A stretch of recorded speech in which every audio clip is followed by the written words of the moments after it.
All right, here we go. We got. Whoa.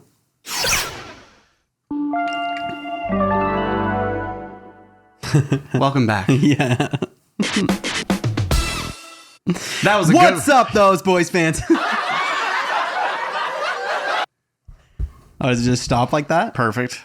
Just a quick laugh cut. All right, here we go.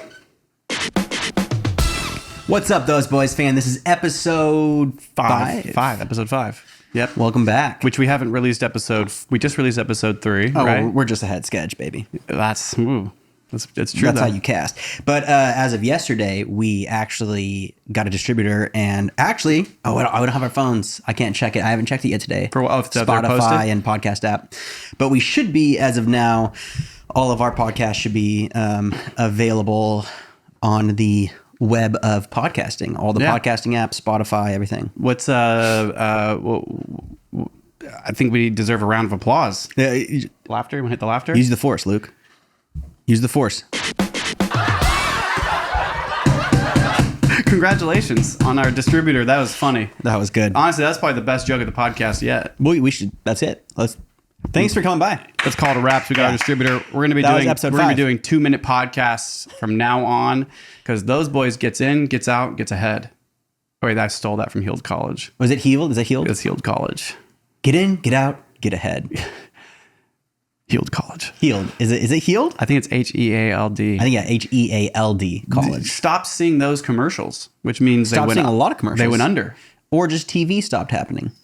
No, I mean TV's still very much happening. Oh, it's happening, but it's not happening like it was happening. You think that Jimmy Fallon is now the number one watched thing? No, it's YouTube, dog. Oh yeah, no. As you said, YouTube is king. YouTube is king.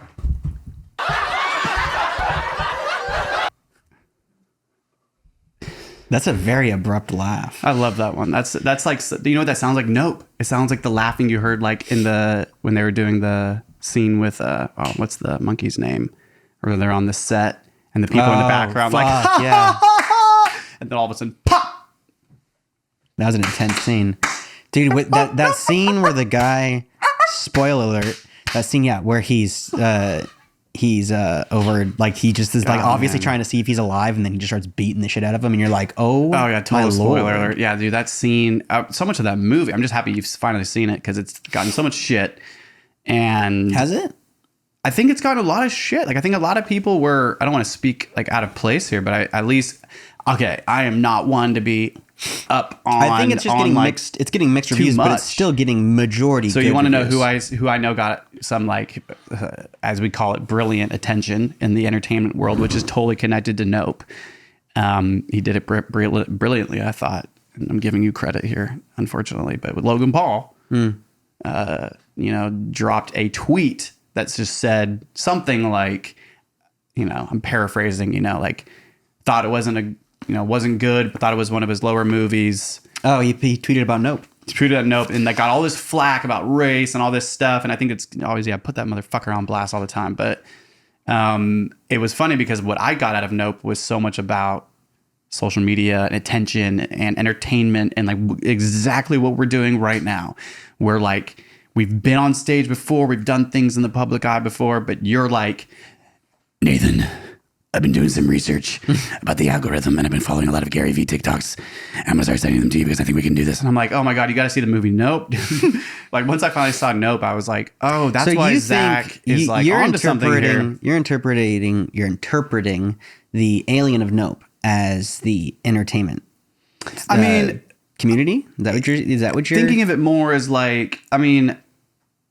it's I get nervous talking about movies because I think so hard about them, and then I feel like it's hard to really.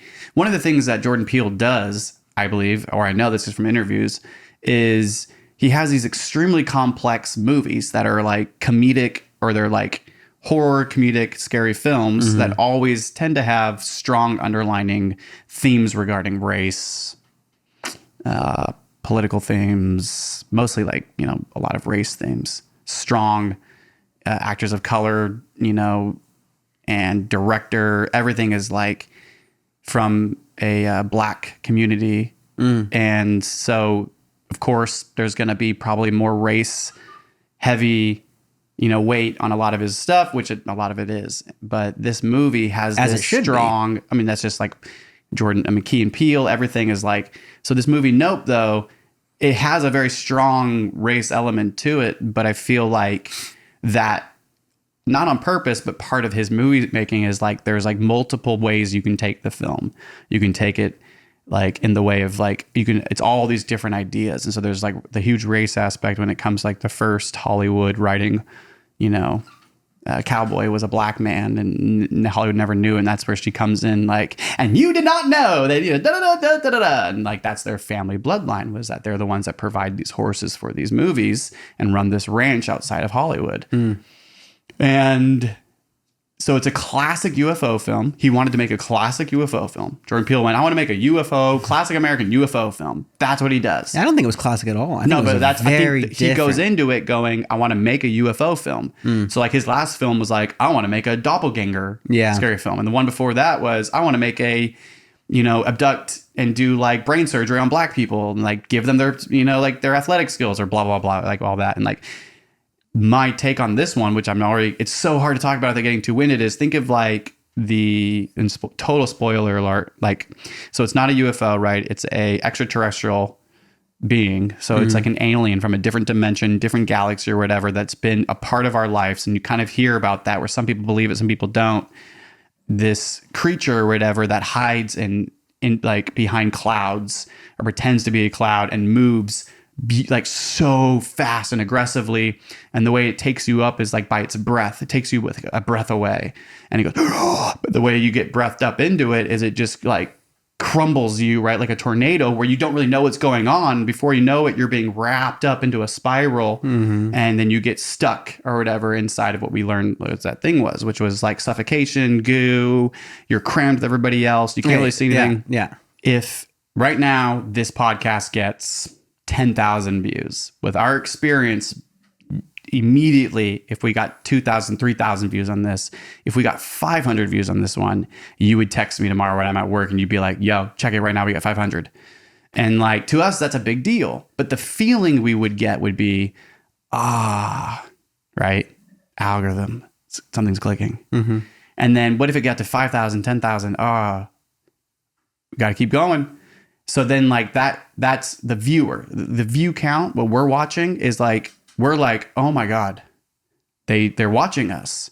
We got to do more. Yes. But how does that have anything to do with the alien? That's what I'm saying. So it's because it's a very like obscure way of looking at it, because it's the whole film is about Hollywood and the horse, and dude, it's so deep to get into, but cause I'm just not good at explaining certain things. I feel like right now this is hard, but like, it's really easy to get swept up swept up into the eye of the entertainment industry. And the moment that you have, because they the way that the guy that's like the Chinese cowboy who was the little boy that now runs his own place, and he gives every time he gives a horse to the creature. And so he's like the picture of like, I'll show you the most magical thing in the world. And where was I going with this? Damn, I lost it, because I think you were going on something that like once the niche starts to happen in entertainment and you get sucked up into, I'm being watched. I am the viewer. Oh, that's right. He calls them the viewer. Welcome to see the viewers. And so he calls this alien, what they receive it as is they call them the viewers. But they're aliens, but they call them the viewers. So just like we have view counts, we think of the way it feels is all of a sudden we have 500 views, the viewers, because we don't know them. We have 500 people that have watched us. And it's like, we don't know them at all, but that's intriguing. We got to keep doing, we got to follow the audience. And so everything's about know your audience, what clicks, follow what clicks, and keep going down that. So then would the analogy be that when you succumb to wanting the attention of the entertainment system, when you want the views, when that's what you're living for, and you want more and more and more, you're dying to yourself a little bit. You're dying to the industry. You're dying. Not dying to I don't even want to say it's dying. You're just succumbing to maybe it's so hidden. Yeah. It's not even there, but it's so powerful that like people that believe it, that know it, they're like the guy that's the director. Sorry not to interrupt, but real quick, like the director, or the cinematographer, the one that, the most well-known guy that's gotten all the footage of those creatures that eat each other. And he's like, he gets the most amazing footage that no one's ever gotten is the idea, because he's the one that has the eye and knows how to get the shot. And it's always like the shot. And so like at the very end scene where he's like, it's so weird. All of a sudden he just picks up the camera and just yells, "You don't know impossible." And you're like, wait, what the, oh, he's getting this. He's committing suicide. He's just committing suicide to get the shot. And that's like a picture, I believe, of really people that just give their lives to the industry. Like, you know, childhood stars, right? Or like people that like Steven Spielberg's, the ones that are just like Ron Howard, you know, I don't know, like the people that are just like, I don't even want to call them it, but it's just the picture is like, however you want to take it, it's everyone's wanting attention all the time. Now we have the internet, now we have our phones, now we have streaming, now we have this. So everyone has the ability to be viewed. And then you have the ability to be viewed in large numbers. And I think that it's a picture on Hollywood, the entertainment industry specifically. And I think that we're tapping into the new industry. But I think Jordan Peele's like bringing all these different ideas of just what it means to be viewed by somebody through your phone when you're trying to get attention and you get paid for it. So the only thing that's like, once you get sucked up into it and once you're lost into the entertainment, like it's all about being more views and making it whatever, what's left? Blood and loot. So the only thing the industry leaves behind is blood and loot, but it takes your soul, because money and loot gets repeated over and over. You have all the John Waynes, you have all the actors and actresses that have committed suicide, got killed, died of old age, rinse and repeat, rinse and repeat, rinse and repeat. Money gets circulated, but we're seeing the view count going from 1 million views, 10 million views, videos are getting 30 million views, videos are getting 880 million views. What? You're telling me 1/8 of the world are watching videos of one person? Yes. We're saying certain people online, like rather they're grabbing attention in different ways. This is the algorithm, if you want to call it. This is the overreaching eye that's always been there, which is this creature that is entertainment and attention, that has all the money and dreams, everything you'd ever want. I don't know. I think you're getting a little off topic there in terms of what the movie's actually about. What Jordan Peele, if he was sitting here, what he would be like, oh no, it probably means this. The only thing I know for a fact that he meant to do is what Bobby Lee said. Peele hit him up to come to his first showing, the premiere, whatever it is, because him and Bobby used to be on Mad TV and they had a really long contract with a lot him. of history. And so he said, no, I did something very special for us. And supposedly that scene where you see the magazine, it says Mad, it's all it says. And there's an ape on the front cover. That was him basically saying, fuck you to Mad TV. Oh yeah, no, I heard about this. Yeah, because they were both stuck in their contracts and they got offered so many other gigs that Mad TV wouldn't let them have. And they couldn't have it, yeah. And all the other white people got out of their contracts. He comes out a lot. I think that we couldn't ever speak for Jordan Peele, but I think if he was here, I think he'd look at me and be like, what a great take. What do you think, Zach? Yeah. And I think he'd be like, what a great take. Thank you. All right, you guys have a good day. I don't think he would ever tell us. No, I think he would. No, he's never given his reasons. Well, no, I think he'd give us an input. I don't think he'd give us all the reasons, but I think he'd be like, it's more along these lines, but that's about it. I don't know, man, because that's like what he's known for, is he's never given an interview of explaining what his reasonings behind his films truly are, because there's so many hidden things. But here's another picture. A lot of the reasons where Megan was the one that came up with a lot of this theory. And so then when I got online after we talked for hours about it, it's one of the number one like theories that a lot of people subscribe to, of this idea of it being the viewers, the alien is like the overreaching power of attention online and the industry itself, and how much money there is in it and how easy it is to access it if you're good and if you get a following. And so there's the scene with the Chinese, I always forget his name, little boy that's like grown up. And remember how he's talking about in the back of his shop, there's the room of all of the saved stuff from that night or that day on set. And he's got like saved things in glass boxes and pictures. And he's explaining, if you remember that scene, he's explaining it. He's like, yeah, you would never believe it. Like, you know, people like love this place. Like they pay lots of money to come in here and look at all this stuff just to reminisce on, you know, the tragedy of it. And, you know, one time a couple came in here and paid a lot of money to spend all night. I don't know what they did, but, and I was like, wait, You're telling me so people pay money just to look at the history of his experience, all those people getting murdered, and remember that whole like scene was so disgusting of the monkey or whatever, and he's got all of that one trauma day saved in glass boxes, displayed for all to see in a secret place, and that couple that wanted to stay there and paid him a ton of money to like do sexual things in that room. That's where me and Megan were like, that makes so much sense that this is kind of about the entertainment industry, because that whole picture of the kid who was like Chinese, who was given a monkey for the birthday, it's like very racist and it's all fake. And all of a sudden, the moment a balloon pops, it's all fake, and the monkey realizes it's fake. All of these people get killed. And it's chaos, and the kid's just sitting there, trauma. Just complete trauma building up into his life, and the monkey comes over and doesn't kill him, almost accepting him as being like, you're just like me, a minority. Boom, kills the monkey, right? And so then the little boy grows up to being this guy who gives everything to the viewers his whole life, and he has a secret room of all of his tragedy that from that day that people pay him hundreds of thousands of dollars to fuck in that room. So what's the point you're trying to get at? The point that I'm trying to get at is the entertainment industry has taken childhood actors, Chinese back in the day, you know, people of color, whatever it is, and used them as a way to make all this money, which was racist, all this old stuff. But the picture is that the moment that something, like, it was so unsafe, that the moment that one thing goes wrong, because it was all like built, like white culture was just flying into this fake entertainment world that anything could go wrong. And so that tragic moment, people look back at as like an amazing thing, just like we look at history. Like, think of any actor that's died in a car accident too early, and we've always remembered them as like, and they're like remembered in their death. Paul Walker, baby. Paul Walker, right? So it's like we like kind of entertain their deaths, and their deaths become glorified, and all this money's made off their deaths because they were famous or whatever.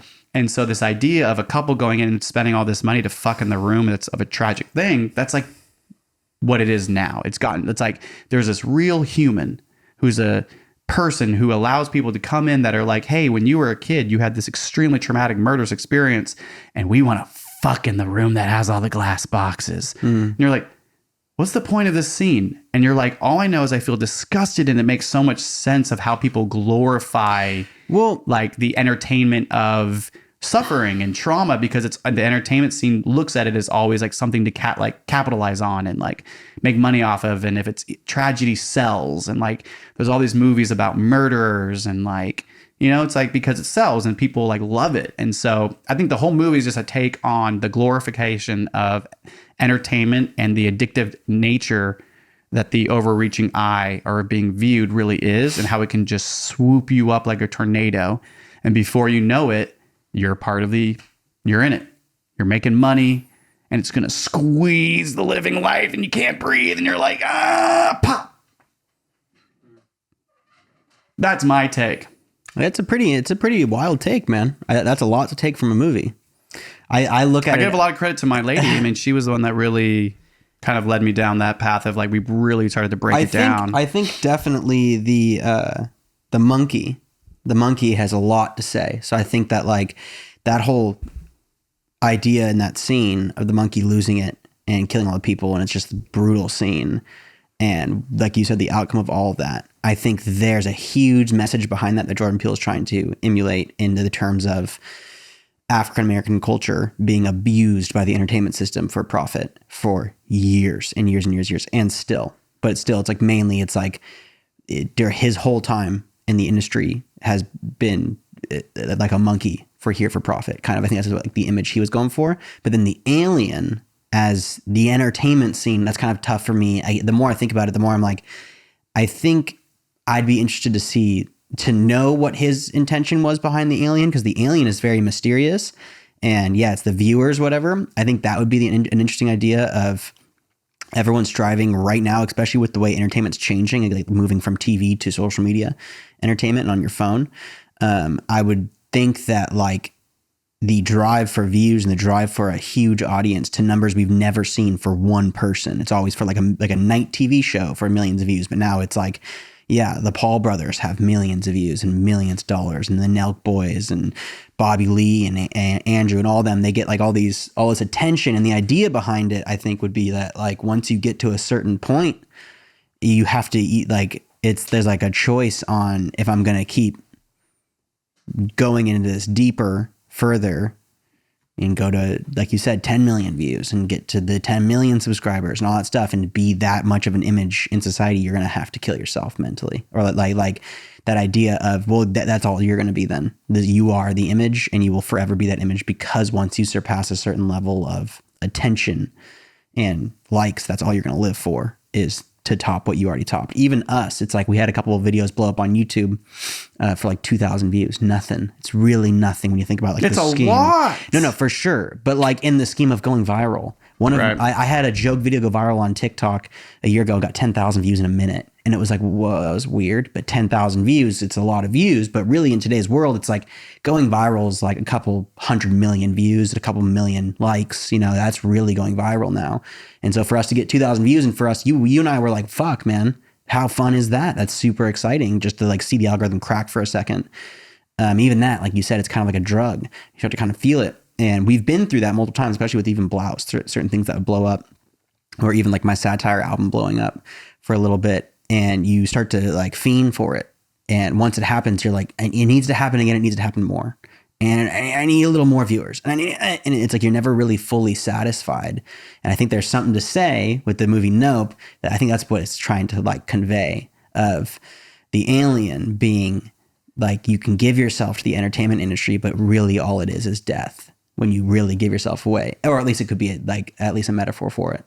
Possibility. Yeah. I mean, I think it's a little kind of like a little bit what I was saying too, from a different perspective, but it's a complicated film with a lot of different angles. And I just think it's funny that people gave it interesting, really good. It got interesting reviews. I think that it was just like so well done. I mean, you didn't see it in theaters, did you? No. I did see, you have anything you want to say about that? About not seeing it in theaters? Yeah. The world's changing. Grow the fuck up. That's what I'm going to say. Where'd you see it? Saw it in my house. I chilled it and made some popcorn. Where'd you see it on Netflix? It's on Netflix? It's on Prime, I'm pretty sure. Whatever, or Hulu or something. I rented it off. Yeah. But that's the future, man. I think the pandemic is... I think movie theaters are not... It's not like... There's always going to be theaters. I love going to the theater, but it's not nearly as important as it used to be. Well, me and Megan just went and saw Nope, and man, it's wonderful. It just has to be a really good film. It has to be a really good theater good too. Film. I can't tell you how many times I go to the theater around us, like a couple of them, and sometimes. What are you talking about? The seats? You recline back and take a nap. But sometimes you're like, oh, is it Dave in the back because the volume's at like so low? Oh, it's like I can't. That's because you go to airport. You have to go to the Roxy. No, it happened at the Roxy, dude. No. Yeah, no, dude. I know this for a fact that the Roxy plays loud volume. I know. Well, Not Rona every Park time. does because they have the Dolby 3D experience. Rona Park's the one to go to. Dun, dun, dun, dun, dun, dun, dun, dun, dun, dun, dun, dun. Dun dun dun dun dun dun dun dun dun dun dun dun dun dun dun dun dun dun ba da ba ba da da da da da da da da da da da da da. Just kidding, that's not it. I know. I was like, okay, now I don't know where we're going. Dude, look at your cat. Your cat has never done this. Your cat has never done this to me. He loves you. That was a good intro, right? Nope. Get it? No, I've been. Oh wow, look at that. That's gross. That's disgusting. I think that's actually from the berries at your house. On the. There's no berries at my house. Gross. Sorry, everybody. Yeah, I've been really wanted to talk to you about it, and it was funny because I kept saying, "We'll save it for the cast. Save it for the cast." Facts. Speaking of the cast, save it for the cast. I was talking to our mother on the phone the other day, and she's been watching the cast a little bit. Has she actually? Well, I was with her today. Well, no, she hasn't been watching it. She said she sees our clips on TikTok. Oh no, yeah, that's what she told me too. And she said she was so confused at what we're doing and why we're doing it and what's our reason. And but she doesn't watch podcasts, right? No, but it's not even that. She was like, "What's your niche?" And I've had a lot of people But when I tried to podcast with other people and stuff in the past, and then when we did it, there's always this question of, what are you going to talk about? It's like anything we fucking want. I mean, yeah, what the fuck we want, dude. But her thing was like, what's your niche? It's like, it seems like it's going to be weed. And I was like, no, it's not going to be weed. I was like, I don't know what you're talking about. But it's just because she's not used to seeing us high all the time. So I think she just kind of like was latching onto that. And so I was talking to her and I was like, no, I think it's going to be probably more along the lines of like combating the societal norms of toxic masculinity. Yeah, that's exactly. I think it's going to be. Yeah, that's actually really. I think that's a. Not only is that like we know because we've gone down the same podcast train, separate from one another over the last 3 years, of a lot of different. I don't know, like there is an energy in podcasting, just like there is in most things, that is very masculine. Mm-hmm. And so there's been a lot of really great conversations, and always happening now, like in the podcast world. And I've been thinking about this too, like, who is our audience? What is our niche? What are we going to be talking about? What do we want to be focusing on? Who do we want to be interviewing? And I think that something that when I think of those boys, it's like anybody from our past, and this is nobody that I think of like, but like anybody that remembers us from Blouse, our tiny little crew, if they were to come across those boys, they'd be like, wait, who's doing it? Nathan and... Oh, those boys. Yeah. Like that's the energy. It's like, oh, I wonder what they're fucking up to now. Yeah. It's like, it doesn't really... What we learned with Blouse was that, like you've said it to me before, that we really enjoy entertaining other people. We enjoy the stage. We like the spotlight. We like cameras. We like mics. We like the intensity that it brings to be sitting in these situations. Everybody has access to it now, but not everybody. I think that's an interesting thing about podcasting is you actually, for what we're trying to do, a video podcast, very, very like the peak of entertainment in podcasting. You need 3 cameras, 2 of these Shure mics, but something to plug into. So you need to know. Shane Gillis's. It's like he's got the Shane Gillis Secret podcast. Have you ever seen that? No. It's like him and his friend and his like live there doing in their living room, and it's like literally in front of a white wall and like a football picture in the back, and it's just them in gym shorts, like as if they're right before they go to bed, and they're just sitting there holding mics. Yeah. And they're just like fucking around because they're comedians, and Shane Gillis is hilarious, but like the quality is fucking shit. And I think it's like that's what's amazing is it doesn't really need, people are wanting whatever people want, they can find now. Who's Shane Gillis? He's been all over Rogan's podcast. So I just can't put his name on Hinchcliffe. Yeah, I'll probably know his face. He just released a special on YouTube because that's what a lot of comedians are doing. Did he get big from Vine? No, Shane Gillis is, you're thinking of Shane Dawson. Maybe. Shane Dawson is like one of the first YouTube stars I ever shout out.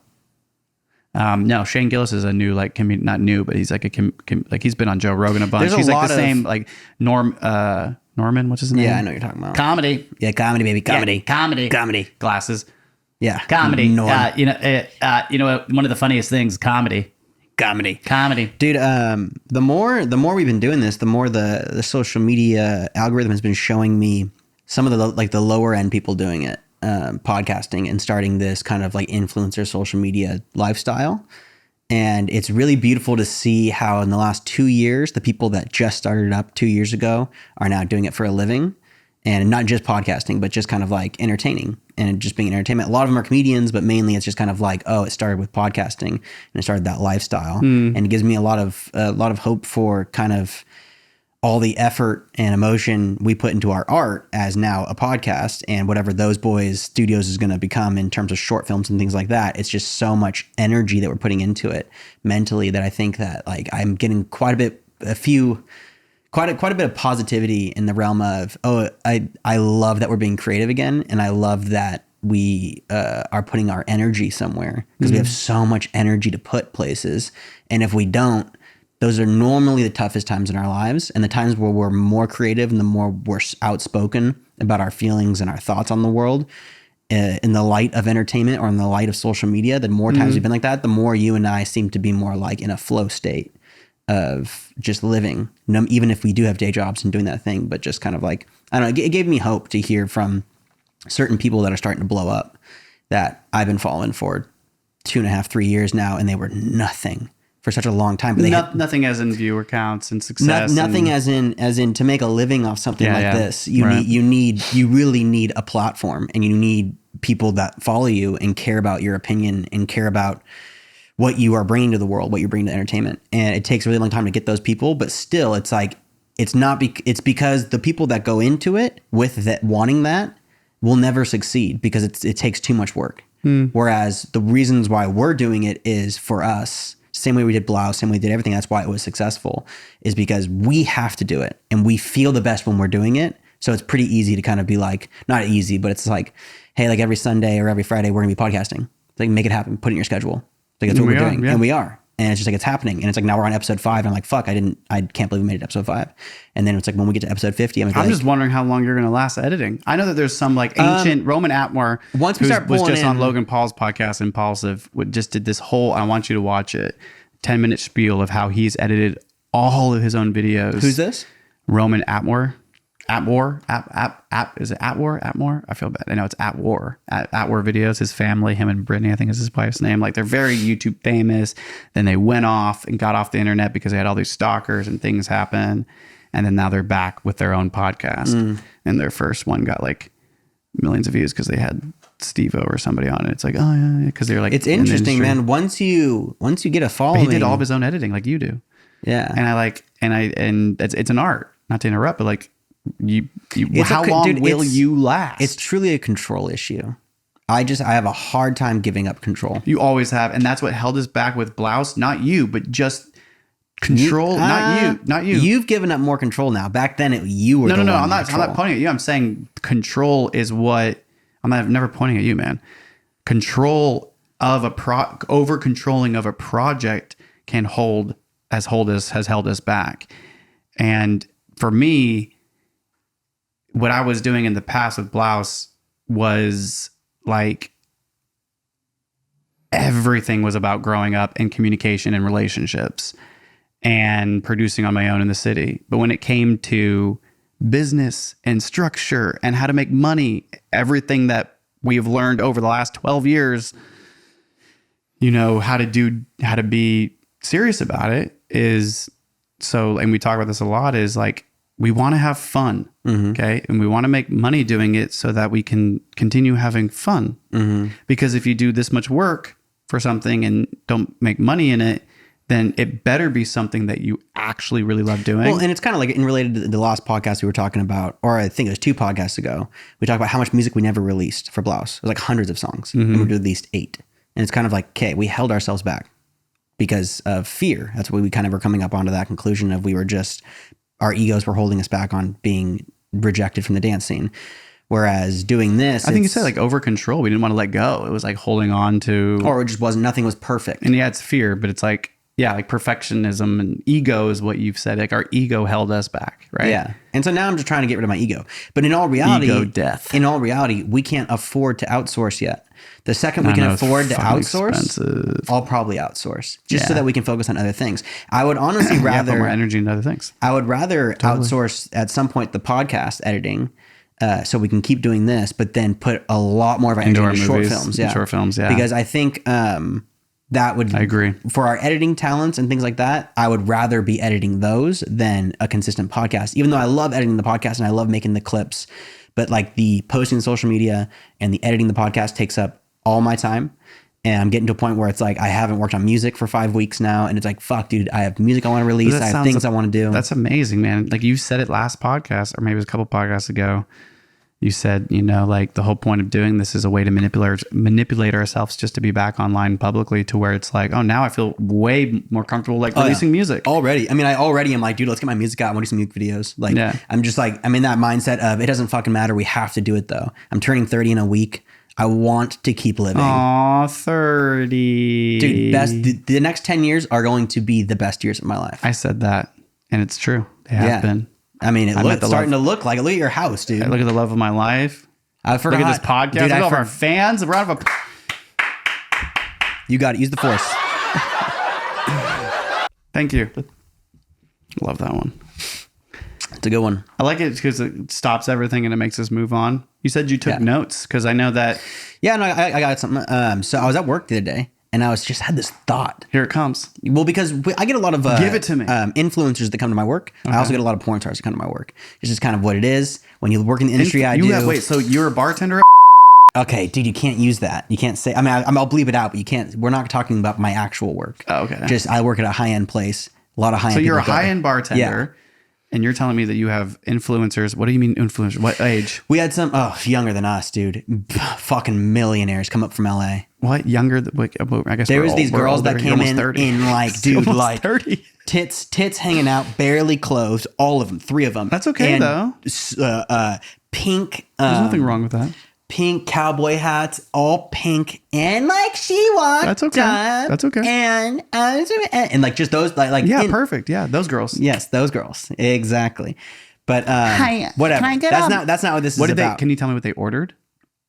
They couldn't make up their mind, so they left. Oh my God! No. Wow, that couldn't have been more perfect.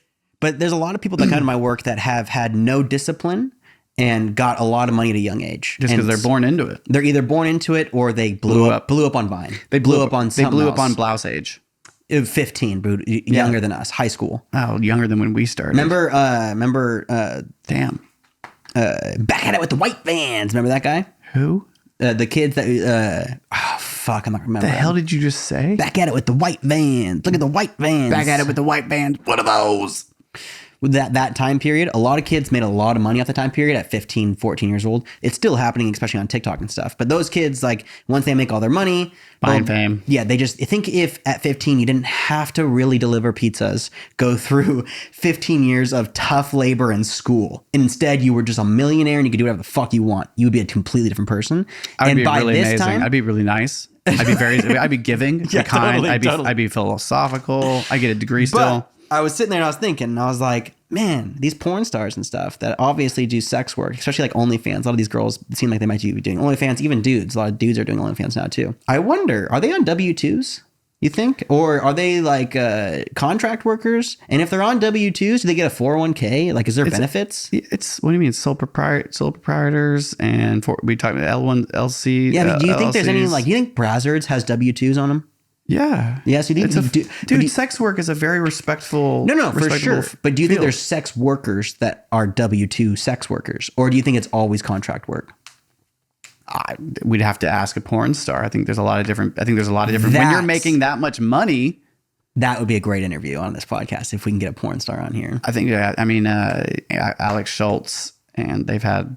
And then, well, of course, Impulsive, because God, man, I was so bad with names. He dated Lana Rhoades for like a while. She's fine. And then she took like 3 years off and was like madly in love with him. And then like, I don't know if she's back into it, but had a kid. The only reason why I know this shit is because I watch a lot of podcasts. You want to know what's funny is ever since we started those boys, I've really pulled back. Really? I've stopped taking in, like I watch like a lot of, right now I'm like going crazy on Rick Glassman. Oh, dude, because I just can't stop. I'm gonna watching say his it. shit. No, I'm gonna say it right now. Rick Glassman has the #1 podcast in the scene. Oh wow, you heard it here, folks. 100%. Zach just said that Rick Glassman has the best podcast As of right now, yeah. He's Please #1. take your shoes off. Yeah, Number not one. please. Just take your shoes off. Just Rick Glassman. Jeez, I'm sorry. You're right. You are a fan. You got a fanboy here, Rick. Look at Have us on your show. Look at his production value. Have us on your show. Oh, we don't know Rick- you, but you Rick- want to know us. Someday, I really hope I'm on your show and we can just like open up and talk because, dude, he's changed. I don't know. He like should give random podcasters an opportunity to be on his show. He should just choose Someone- in a hat. Those boys, you guys will be live next week. That'd be fun. Yes, Rick. I don't know. He's close, man. He's in LA. We can make Everyone's it work. in LA. We're Northern California. But I mean, Glassman, man, everything he's doing with his life, his TV show that he was just had, his openness about his autism. He's using it for like it's working really well for him.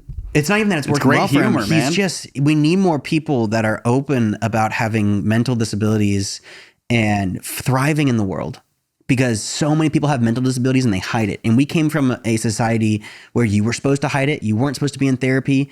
You weren't supposed to talk about your emotions, especially males. And so like Rick, like I've had a lot of anxiety and depression and terrible issues growing up, had multiple mental breakdowns. and have always felt different and has always felt wrong for these feelings that are different than most people I know. And then someone like Rick blows up, is making so much money, is so successful with his disabilities. He incorporates them into his comedy and it works. And it's like, see? Let me ask you a question. Yeah. Do you think it's not saying anything about Rick anymore, not talking about autism, but like, do you think an entertainer using their mental health issues as a way to capitalize on viewers and like, because it's a, like trauma sells, like, so do you think it's okay for like, how do you feel about entertainers using their trauma or using their mental health issues as a way to capitalize on their, I don't think they're using it to capitalize. I think they're choosing to be real with their audience. Bobby Lee is just now starting in the last few years to be real about his addictions, real about everything he's gone through. He made a fucking comedy song about his dad dying. Obviously it was hard for him, but like he's incorporating those emotions because in reality, we love you, Bobby Lee. Oh, 100%. That's another Santino, fucking BobbyLee and Andrew Santino. I don't know about you, Santino. I don't know about Santino. Oh, you don't know? I don't know about him. I love Bobby Lee. Dude, I'd suck them both off. I don't think Bad Friends would have a good time with those boys, to be honest, because I think we'd have a fantastic time. We're younger. We're greasier because we have more oil on our skin. We're not there yet. Literally, it's dry. We did go see you live. We saw you live, Andrew, last year. We did. Fucking great show. He showed up so drunk in San Francisco. That was like one of the last times I got that fucked up before I quit drinking. Yeah, that was a good moment. We had a tough night. That was a tough night. But we had a mental health night that night. Santino did fucking amazing. He was drunk. He showed up on stage so drunk, and he was talking about how he had to fly back and forth to LA to give his sperm so that his wife could try to get pregnant. That's right. And he was just so real. And you know what's so funny is a week later, he's on his podcast, Bobby, talking about that exact thing. And I was like, it wasn't part of the bit. He's a real human. Dude, oh man. Oh, he's a total real human. I fucking love both of them, and I love Rick. I love all of them. There's a crew of podcasters that I'm fanboying about. There's a lot of great podcasters that we fanboy over, and it's interesting. But like, I am a big fanboy, but I'm a fanboy because I want to be. But it's like see I want to be a part work they're putting. Of course. What's funny is before I let go and got into this again with you, and was like, okay, like, and I did a lot of mental health work over the last couple months, and that's like what brought this back. For me, is that it's just so fucking fun to do things on camera, talk shit with you, hang out, get view counts going up, try to figure out the algorithm, make better sets. Yeah. And then like, that's all fun. And then it's like, let's do a short. That was stressful, but we got you in drag. We're going to edit it. Let's do this more. Mom starts asking you like, so what the heck's your niche? Megan's like, you guys need more structure. Megan's in Florida right now telling her family that we're casting. Like, it's starting to come a little bit more alive. And then the thought's like, what if we were on someone else's podcast someday? Just that someday. Thought. Hopefully. So my thing is like, just as respected. Like, how fun is that? I would feel so honored to be asked to be on someone's podcast. But then again, it's like, give us some time to get a little better at it. I know.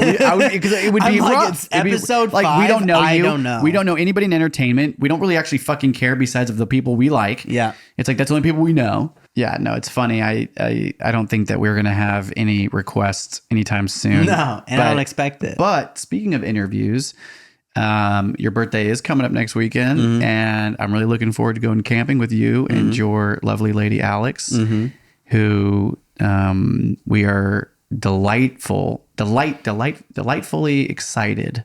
We are delightful to announce. We are pretty excited to announce that we're going to be our first interview. We're going to interview. We were going to do a podcast at the campsite, which we're already going to do. Right. And then because she's going to be there, we were like, fuck it. Why don't we interview Xandra in Motion, because she does heels dancing. Yeah, she runs her own business. Yeah, she started running her own business, teaching heels dancing. My lady does it too. Shout out. She has something to talk about, and she's a lot to talk about. And she's part of the poppin' scene here. And she's beautiful inside and out, super smart, and has an amazing business. Secretly, we're actually just using her for her looks to try to get our view count to go up. Also, her fan base. Yeah, her fan base. This is mainly her looks. A transaction of we're giving her amazing edited interview. Yeah, and she's because we're the best interview. We're like CNN combined with Fox, combined with CBS, combined with IHOP, combined with RSS, combined with whoever you want to mix it all together. That is how we interview people. It's going to be guerrilla. It's going to be like, we're here live in the tent here with Xandra in Motion. Yeah. What if it's like a hailstorm? What's it like heels? What's heels like? The whole time my mic's just like, Sorry, we didn't realize these conditions are going to be so aggressive. Where's my son? Dad! All of a sudden, a dragon from the new Game of Thrones. It's happening. Great segue, Great segment, Nathan. What I meant to say was great segue. Great segue. Into have you watched the new spoiler Game of Thrones? I got through about 20 minutes and then I fell asleep. Were you stoned? I mean, pretty much everything I watch on TV now, I'm stoned. Boom! This is what I've been saying. People have been falling asleep and not liking shit because they can't even sit through dialogue anymore because they're all fucking stoned. Me included. It's because I start movies at 5 or 10, like right before I'm going to bed. I'll start a movie. Yeah, you get home from work from your like super fancy job and you're like 1 a.m. and you're like, I'll put it on. I'll check it out. I'm going to put on Game of Thrones and they're like, Your Grace. Yeah. I am interested. I'm also interested in the new Lord of the Rings. Looks pretty good. And I like the idea. Will you sleep with me real quick?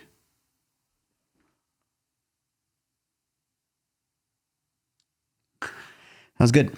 Bring it back. Yeah, I feel refreshed. Let's go. Bring it back. I'm interested in the new Lord of the Rings because they're doing it 2 hours before the ring. So they show you how the ring was made. Before the So like before Saruman. So one ring to rule them all. 200 years. One ring to bind So it's them. kind of like the invention of Orc and the invention binds them. Lord of the Rings. Dude, you know, Lord of the Rings. Orcs. Elves.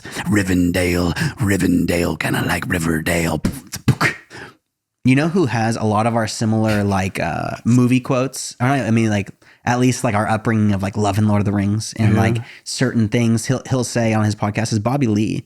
He'll always be like, "Oh, me and my brother." Every once in a while, we're getting more Lord of the Rings shout outs, which is perfect timing for their new show. Yeah, exactly. But every once in a while, there's somebody that's like, "Oh, Legolas." Yeah, Legolas. The red moon rises, or the red sun rises. What is it? No, Legolas. What do you help us see? It's like the way he says. It's like, what do you help us see? What do you help us see? They're taking the hobbits to Isengard. Taking the hobbits to Isengard. Taking the hobbits to Isengard. Isengard. Dude, now that's a flashback to like start of YouTube. Classic YouTube. Yeah. What about Star Wars Kid? Mash him, boil him, put him in a stew. Did I just blow your mind? Star Wars Kid? Star Wars Kid. Yeah, Is that what his dude. name was? Star Wars Kid? Yeah. Poor kid, dude. Don't even. No, Poor kid. No. We No, cannot dude. cancel the first ever. He is so successful in that video. I know, but he must have. No, did he make money? Is that the I sad mean, I'm thing? hoping he sued If some Star people. Wars Kid, He got more hate than a lot of people from the internet. No, he was one of the I'm not first, disagreeing with you. I just he was think one of that, the like, first few God, people we to be all trolled. watched that and shared it like we were a bunch of. Yeah, we all made fun of him, dude. It's sad. Send email. Juno email. Juno. Send hotmail. Yep. He got seen so much. Like what's crazy though is back then you couldn't keep You like track. that face, by the way? You couldn't keep track of all the views. Yeah, it's a great face. Is that gross for the podcast? I mean, yeah, You it's do pretty one. You do gnarly. one. No, I'm chilling. Come on, dude. do one. No, you Give just, them a gross one. You're just mad that you did a gross face. No, you want I'm me not. to do a gross face. I'm not afraid to make dirty faces because I can make a lot.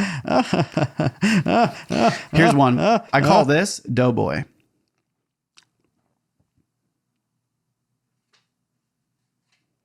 I hate the Doughboy. Oh god, dude, put that fucking shit away. What about the Angel Gabriel? I love the Angel Gabriel. I'm here to help you with your problems. No, it's I am sent here from the Lord God Almighty. I'm sent here from the Lord God.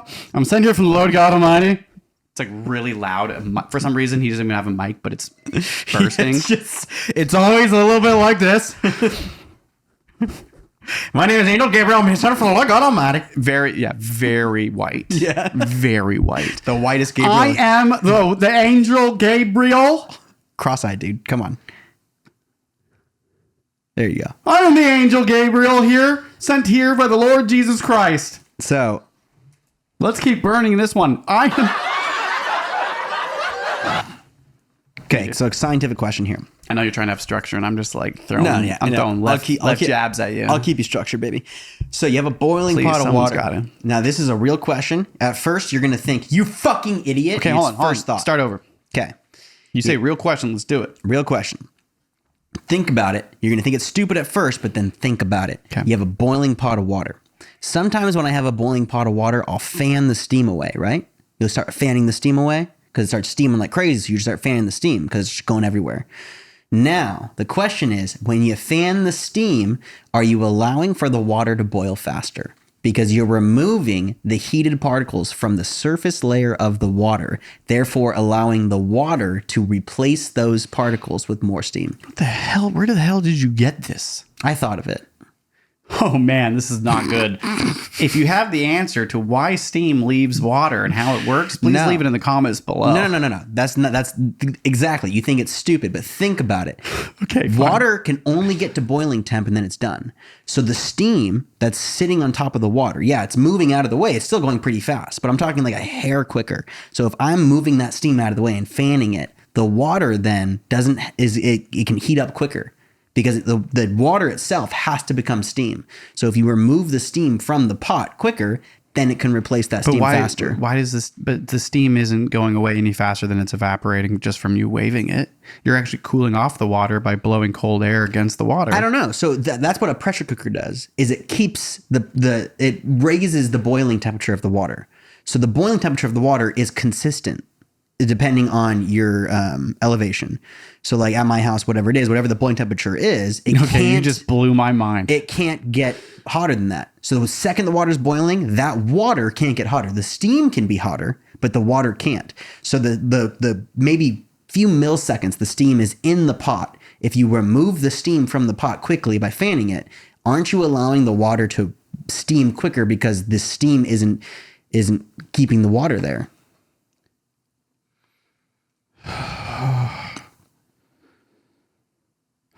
On it,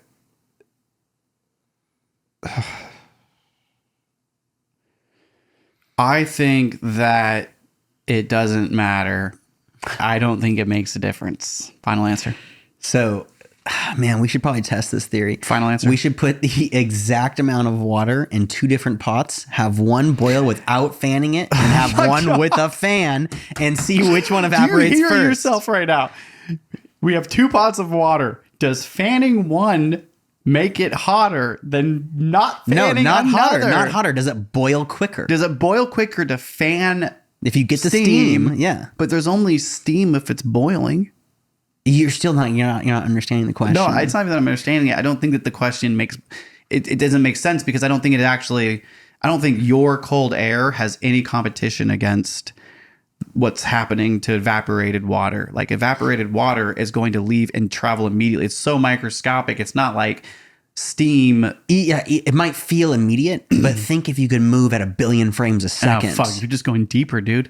You're going saying. deeper. You're going deeper. Even if the water You're making boiled me go deeper into 10 your boiled water seconds steam. quicker. So by the time it's done boiling, it's 10 seconds quicker than the other one. It still is speeding up the process. That's what I'm saying. It's so minute, but I guarantee you, by fanning it, you're speeding up the boiling process. Give me another one. Well, that was a really good one. I've been thinking about that one for a minute. That's a really good one. What? I'm still confused by it, but I'll take it. I like it. Give me more. What you got for us? Oh,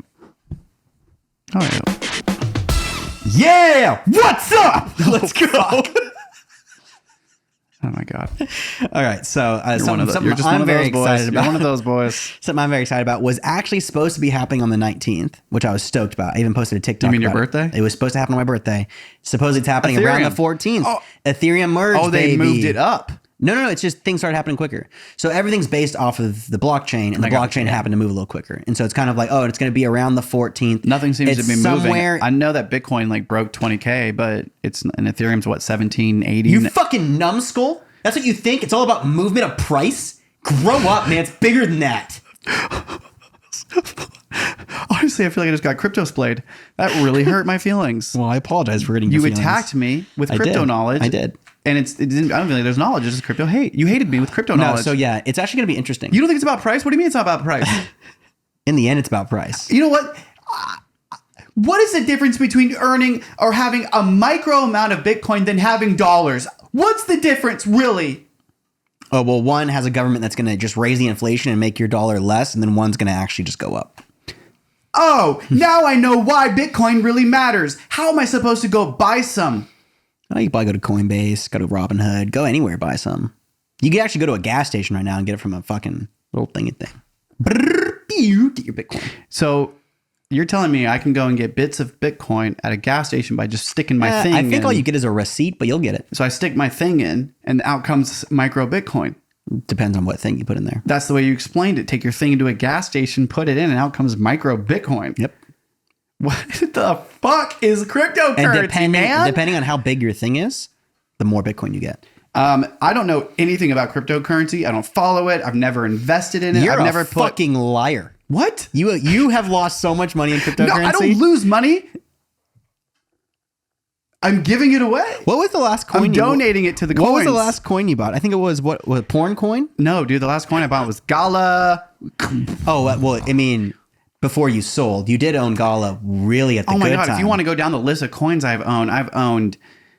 Oh, Okay. yeah, no. I was just don't. trying to rat you out because you tried to say you weren't cryptocurrency, but you're a crypto fucking nerd, dude. Not anymore. I don't really follow it because I have my investments and I'm adding to them very little. I haven't added them in a very long time, and I want to add more, but it's like I have to stop because I've just lost so much fucking money because I suck at investing.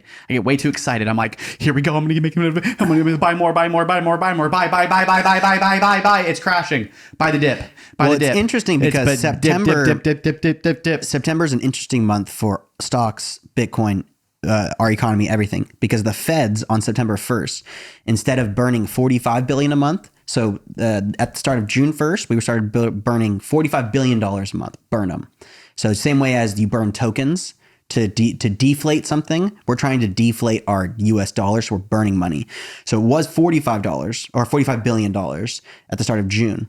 And then in September 1st, they bumped that to 90. So now we're burning $90 billion every single month. 90 what? $90 billion. How's that possible? Well, the Fed can do whatever the fuck they want. Welcome to America. 90 billion? 90 billion. We also printed about 7 trillion in the last 3 years. That sounds interesting. So that's happening. There's also a lot of dates on what the feds are going to do during the month. So that can affect all the prices. And then there's the Ethereum merge. The Ethereum merge has been in the books for about 3, maybe even 4 years now, and postponed. It's been terrible for Ethereum because of how many times they're like, we found a bug. And then it gets postponed a whole year, and then Ethereum crashes or goes up and just all over the place. Now that the merge is set in stone, it already is set in stone. They can't stop it now. It's already in the code. It's gonna go through. When it goes through, ETH becomes deflationary, and the talk of the crypto world right now is it's not that big of a deal. It really isn't to go to proof of stake, but because Bitcoin will never go to proof of stake, and there's this huge movement right now in the crypto scene to stop using energy to create it. And instead, just because we don't need it. We don't need to be using energy to create it. It's just, that's the way we thought it was secure. It's like it can still be secure with proof of stake, that Ethereum is going to trump Bitcoin after this merge. But everyone sells the news. So I think on the 14th or 15th, whenever it goes through, it's going to dump. I think we're probably going to plummet to 500. I think it's going to be a bad crash really quick. Why 500? Other people are talking about that number. There's just a lot of resistance around that number. Around like the 500, 350 What range. was it at the beginning of the pandemic? 100 and something, right? Oh, bro. Everything. You could have bought anything with $1 and you'd have $1,000. Do you remember what Ethereum was? I think it was like 150, 200. Might have been like 90 when it's Bitcoin, like 98, when Bitcoin had the fall to 3,500. It's just wild, man. Yeah. But it's going to be interesting. It'll be fun to watch. I invested in a lot of coins in 2020. Like I invested in 3 of them that I'm thinking about right now that would have made me a multimillionaire. We both Everyone did. says that. We bought SafeMoon on the day it came out. If we never sold, even now, after its last crash, I would have turned the $200 I bought into over $1 million. Even right now. I know. I sold. Well, we have that on the blockchain. You can look at how much it would have been worth. And every time I look, I'm like, I don't want to. Well, right now everything's crashed, but in the past I'd look and I'd be like, dude, 758. That's how 9, early 9, though. 8, 6, 7. That's $758,000. Yeah, from $200, baby. Yeah. But we got into SafeMoon the day it came out. I remember, or at least 3 days after it came out, and it was. I was in New Orleans. Yeah, it was just one of those coins, and I remember we bought you B-Pro. texted me. You said you B-Pro days. Oh yeah, I remember you texted me and said you bought it. Sweat stains, baby. Hell yeah, baby. I remember you bought it, and then you were like, you should buy it. And then I was like, oh, that's a deal. Like the way their whole mechanism is. Yeah, I man, love you make it. money back. And then the next day, I was up 300%, and the day after that, I was up another 300%. I sold and made profit, and then realized I lost everything by not keeping it there. No, that's still a trade. Bro, the meme trading times, like we might get a meme season or whatever it is again, but it's not going to be anything like it was then. I could buy anything at that point and make 1,000% and then be like, okay, well, what am I going to buy next? I want more B&B. I'll put one B&B in. I got 8 B&B out. And I just didn't give a fuck. Now I've lost all of it because I took that mentality of the meme culture. Can you do that to me again? And what was that? What? How did you buy the B&B? What do you mean? Yeah. Yeah, that's I bought like a B&B and I put it into like Safe Moon and then I pulled out like 9 and then I pulled those 9 out and then I put another B&B in like 9 other places and then those 9 all blew up and then I just kept pulling them out. This is how you buy one B&B. Just like that. Yep. Like, I took like one B&B, man. I bought it, man. I took like one B&B and I bought it, man. I put it in my crypto wallet, man. It was a good time. That was a fun time. That was a fun time to be Where investing. you, me, and Dad were just like Yeah. on that group text, and it was just like, buy this, buy this. and then it got to the point where it was like boobless tits, and you're like, buy boobless tits. What are we We're doing? we're texting our father, who's a pastor, saying, "Dad, buy porn coin. Yeah, buy porn. It's gonna coin. blow up. It's gonna blow up. Yeah, buy cock. What was the cock one? Like something cock. I don't know. All of them now. All of those porn ones besides blew up. besides like Safe Moon and some of the bigger ones, all of them now are 0. Safe Moon's not that big, I thought.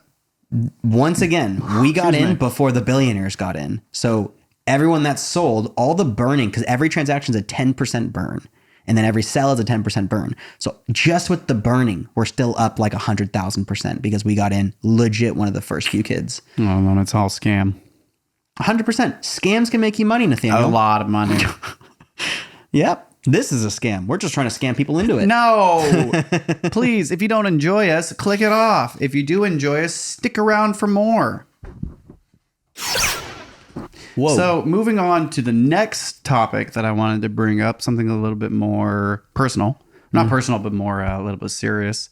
Because I was thinking, and it's just a general topic of what I experienced today, and no names being said, but just we were talking about what's the niche of the podcast, and we were kind of getting into some more of the mental health topics. I think when you were saying like toxic masculinity and all of like these hot words, but I know the way that you and I talk to each other every time we're around each other, not on screen, not on cast, is mostly talking. We're mostly sarcastic, listening to music, or really only talking about our growth, mental health, our relationships, what things we're working on, how we're improving, how we work, like what we did in the gyms or what we did exercise wise, how our pets are like, we're really breaking down our experience of our own mental health and life. And we've talked about it on the podcast a lot, but just, I don't know. I think I was talking with some people today that were suffering from some anxiety that a lot of us, I believe, and I don't want to speak for anybody, but I know I've suffered from a lot of anxiety and I've done a really good job in my life suppressing it to where I didn't even believe I really had it in the ways that I did, and was able to put it aside and like mask it with a really controlling and lively personality and really entertaining personality in a lot of my relationships, and the goofy guy and the loud guy. And since the pandemic started, I've been in therapy now and got diagnosed with ADHD, like did some things that I've really wanted to do in my life and approach my own mental health, become more aware of just my experience and try to get more, not even like let go of the control in that process, like gain more control of myself. And I came up with this really amazing, I don't want to preach at that, I'm not on no price side, but this like analogy that I think is really beautiful that works for me. And I think, so have you ever heard of the Catacombs? I mean, it sounds familiar. I can't put the Catacombs. I'm an idiot. I don't know where the Catacombs are. I think they're underneath some very Catholic church or some area in the world, right? But their Catacombs are basically some massive tunnels and caves that were built and made by humans for whatever reasons. And used to be able to take tours in them. I'm sure you can't anymore.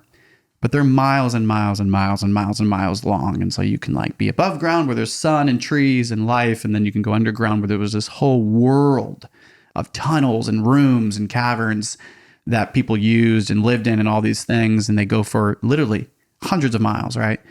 Pretty sure.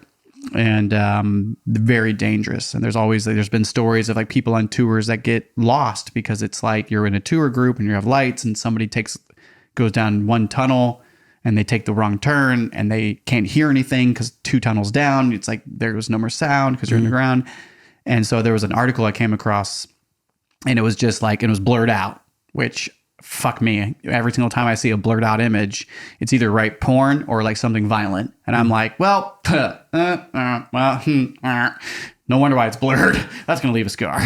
And so there was one that was just like, like famous, or like, it says the girl's name who was found dead in the 70s or something in the catacombs, got lost during a tour, left her family and wasn't found for like 3 days, or like her body wasn't found for some crazy amount of time. And what had happened was she took a different turn and ended up lost. Nobody could hear her, find her, and that was it. And then they found her body decaying. And I was thinking like, that's horrific. That's got to be the most scariest. And like it was one of those moments where I saw the picture and I was like, things don't really scare me picture wise or like ever, but it's more the thought of what that experience is of that girl who's with her family and they're on a tour. And then all of a sudden she takes one wrong turn and she's like, mom, dad. And it's 72 hours of you running down tunnels in the dark, no light. Secret tunnels. Cold. And we're talking 72, like it probably took her 3 days to die, they said. Nobody. No light, no dark, just feeling until you slowly die and decay. And I was thinking about that when we start therapy, there's normally something like a crisis or a trigger that happens that can be like, I'm going to connect the dots here, okay? Is when we, as individuals or I or anybody like decides I want to get to know myself and my mental health a little bit more. I want to get clear about why I have these anger issues or why I have such crippling anxiety. Why am I depressed? Why do I have such much jealousy? And like, hopefully you come to these maybe relationships in your life that require you to grow or like learn it's not working. So I have a goal. I need to have a better relationship with my partner so that we can last. And what happens is normally you realize that the focus is nothing about the partner. It's actually the focus needs to be on you. The focus turns inward to work on yourself. And instead of projecting the control, like, I need this for that reason, it's like you really need it for yourself first before you even can be capable of having healthy and successful or like profitable relationships that are therapeutic and giving, listening and caring. And so, but the process of that starting, however that looks for people, their mental health journey, can be like really exciting because you start to get some answers and some traumatic experience of our past start to come into reality and you start to connect the dots. And maybe this is why. And so, but if you do that on your own, and I've seen friends do this where they start to read books and they start to really unlock a lot of their experiences and they start to build an identity around their mental health and, it can be a really scary place, our minds and our mental health. And this is where I'm going to connect the catacombs and how the person I was with today is they were starting to really on their own use, a book and really try to map and understand their psychology after being on medication and after being on all these, experiences and having all this growth and then coming off medication. And then now you're in it. You mean they started looking more inward? Looking more inward as in, instead of you have no rescue medication, you don't have this. So it's like, but before there was even a crisis, this person's desire was, I want to learn more about really what's happening with my anxiety. I want to befriend my anxiety so I can map out my brain and understand when this trigger happens, this response, and it's kind of like a cognitive behavioral therapy. But normally what happens when you start to really map out your psychology or your experiences, really your feelings, is normally traumatic past experiences come up and they can be really dark. And if you're somebody that struggles from depression and anxiety, going down into your own mental health, which is necessary, can be a dark and scary place. And it can like elicit certain emotions and certain anxieties that in and of itself. So the need to discover yourself can be dark and scary. And it requires nobody else but yourself to do it. Like nobody can tell you to quit drinking or quit smoking or whatever it is.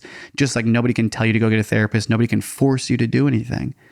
And so when somebody makes the personal decision to be like, I want to learn me for me so I can be happier or freer or safer in my own mind, because nobody's going to fucking rescue me. Not my husband, not my girlfriend, not my partner, not my brother, not my best friend.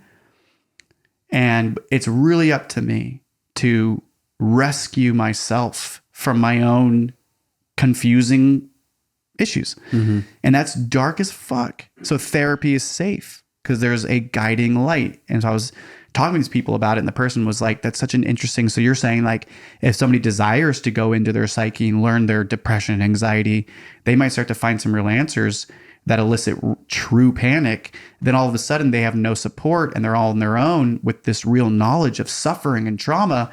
And so they completely become obliterated and panic and find themselves in the worst panic ever. So the discovery of your own psyche becomes scarier than ever. What's the point if it's just going to elicit more pain? And I said, that's where true love friendships, therapists, professionals, retreats, like everything that we've been through and I'm going through, like I'm in therapy with Megan, my partner now, as well as my own personal therapy for years. And I have my own experience of how I decided to really take hold of I just want to know me. And it's been crazy. And it's almost like it got way worse at times with my anger or my anxieties. And because I started to learn more of my traumas. But I think that's part of the process. So like, but it's like the catacombs. Yeah, I can see. And if you don't go with like a guiding light, you're trying like to if you don't have like a tour guide, you might get lost in your own dark tunnels. Like digging inward is best with someone who can help you see what you need to see. Yes, and direct you. Exactly. Because in all reality, this world's a fucked up place, and so are our brains. And when you start digging and you start wanting answers and truth instead of just, oh, what's wrong with me? I have anxiety. Okay, I'll get on medication. Okay, I'll do this. And then you do that for years and years, and you get off medication, and your thought is, okay, well, let's solve this fucking problem now, because I've been recognizing this for most of my life, been dealing with it, and I want to be able to not rely on so many other things to keep me sane. And so I'm going to dig deep and figure out where this anxiety is coming from, where the truth is. Exactly. And that's the journey, right? That's a goal. You go into the catacombs, and that journey, it's like if you don't have a flashlight or you don't have a guide, odds are you're gonna get a little lost, and it's gonna get really fucking scary. What would you say in your life, in your journey going into the catacombs? What was your flashlight? Well, what is your flashlight? I don't know, man. That's a tough question because it's different for everybody. And I'm still in the catacombs. No, I mean, we're always in the catacombs. Exactly. But I'm starting to map mine out better. Sometimes put furniture in certain rooms and put lights in. I'll say, in my experience, it depends on where my headspace is at, and it depends. Oh, wow! Really talking there, Obes. Oh.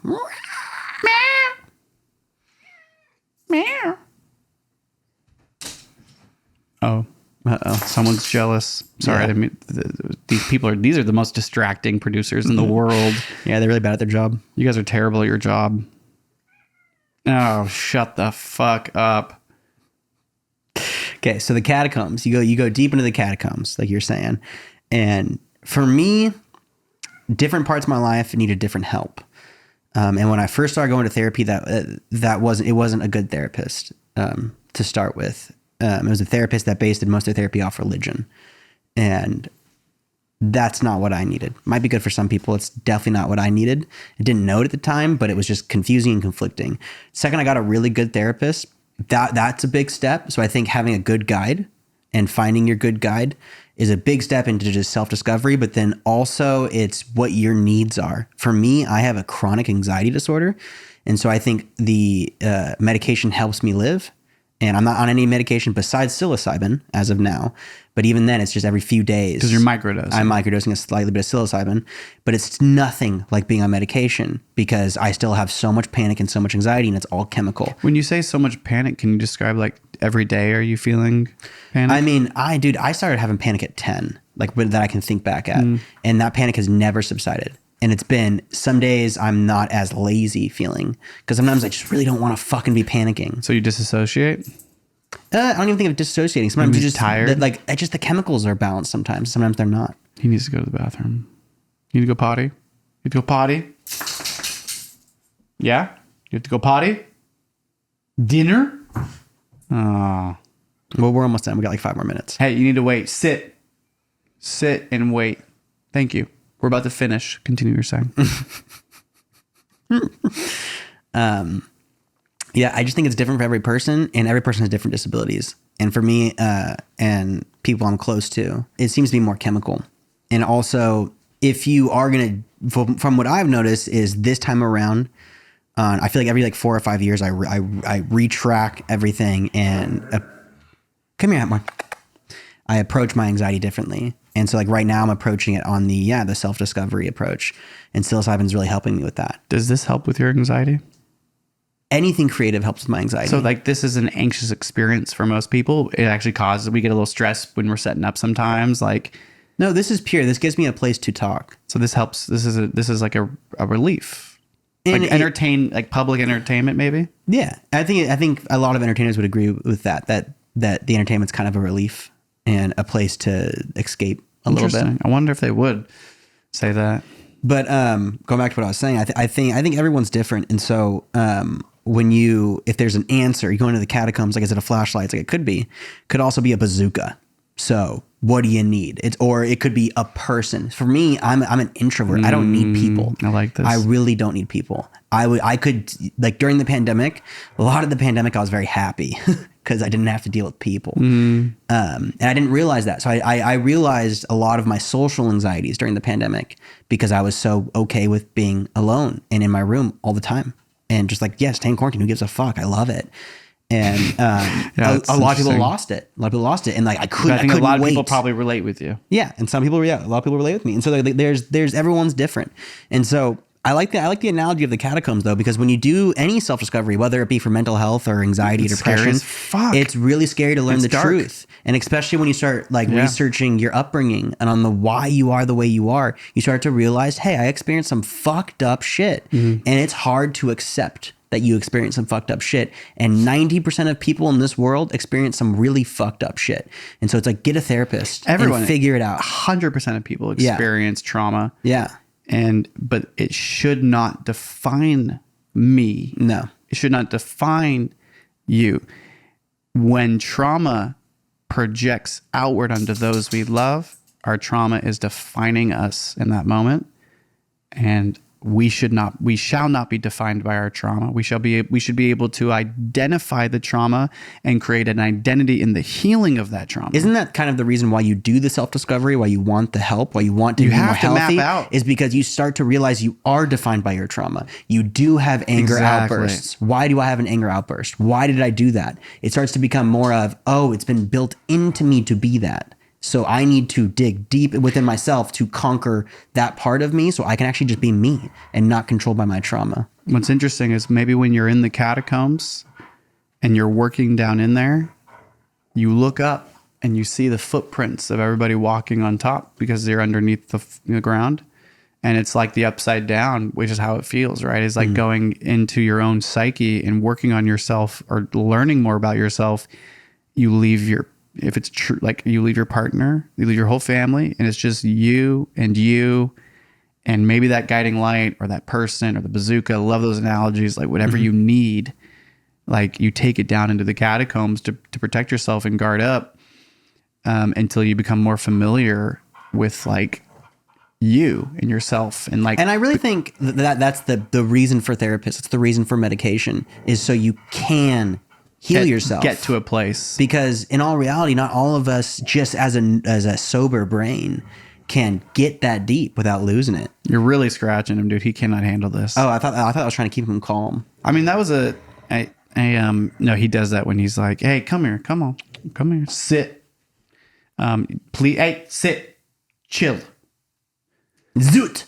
I thought that was a beautiful way to finish this cast. Yeah, for sure. The catacombs. And we need to start talking more about stuff like that. We try to be funny a lot. We're very funny people, I think, and we're very goofy, and we love to be sarcastic and stuff. But I think something that I really want to see more in this podcast is us bringing our honest like selves to the table because our upbringing with the church and with our father and communication on every single thing, you and I both struggle with that in our relationships, not having someone that communicates as much as we do because we communicate everything. And I think that says a lot about why we're so introspective in terms of why we want to be mentally healthy, why we want to be strong, mental men for our women and things like that. Whereas a lot of people I run into don't. They legit do not want that. And it's like more of like a selfishness.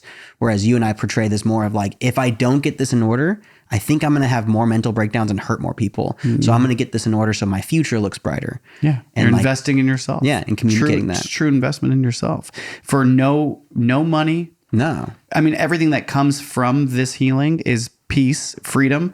And like, in the Bible, love is kind, love is patient, does not envy, does not boast.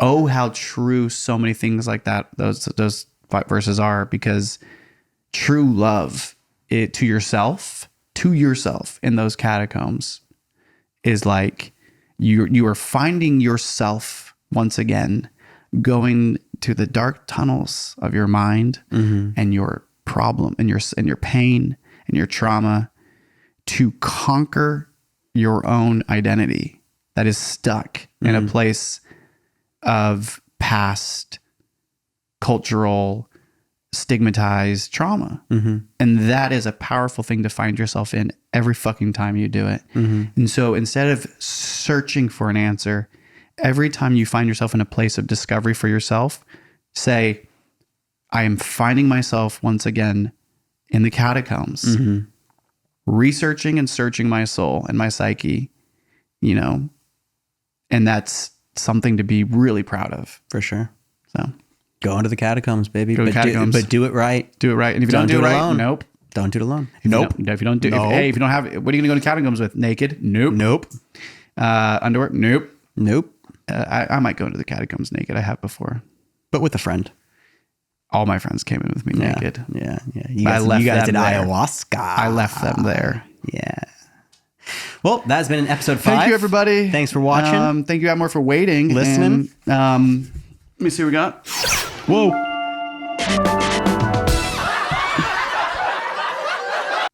Lovely. I miss our old sounds. Well, we have 4. We can try the next 4 later. Yeah, we just throw them in before we even know. Start the cast, and then we have to use them. We'll end it on right this. Thank you, Those Boys fans. This has been episode 5.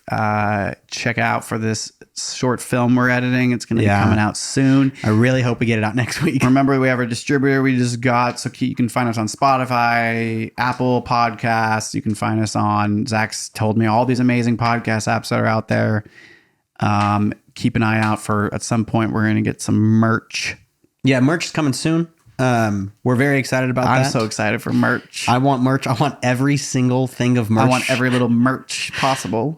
So we're definitely going to get some Those All Boys the merch. Tings. Yeah, very soon. I love you, Zach. Love you too, man. Until next Friday or next Sunday. Hopefully, whenever we do it. We'll probably be doing it. Oh, that's right. Camping. Until camping. It's going to be a busy week with the work and the kid. And until next time. Till next time. Peace. Deuces.